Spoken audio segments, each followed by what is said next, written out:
गंगा नदी का उद्गम सतोपंथ ग्लेशियर से निकलती है। अलकनंदा जो है वो मेन रिवर है यहाँ पे। और उसके बाद जो धौलीगंगा है वो नंदा देवी राष्ट्रीय पार्क से निकलती है धौलीगंगा। और धौलीगंगा मिलती है विष्णु प्रयाग में आकर अलकनंदा से मिल जाती है।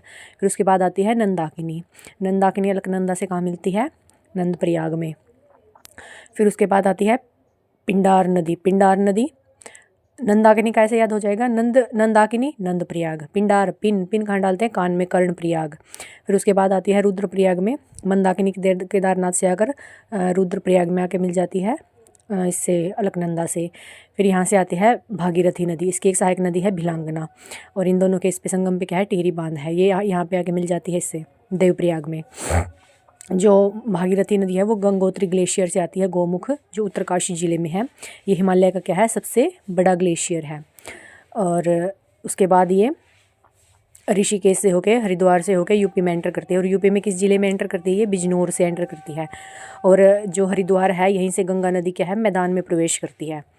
और जैसे ये पंचप्रयाग कौन कौन से हैं? विष्णु प्रयाग है, अलकनंदा और धौलीगंगा का संगम।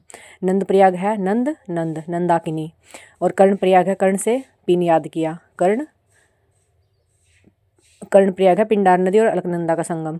और रुद्र प्रयाग, रुद्र क्या है? मतलब रुद्र किसी रुद्र चीज़ को, लेकिन यहाँ पे क्या है? मंद और रुद्र, इन दोनों का संगम है। रुद्र प्रयाग मंदाकिनी और अलकनंदा का संगम है।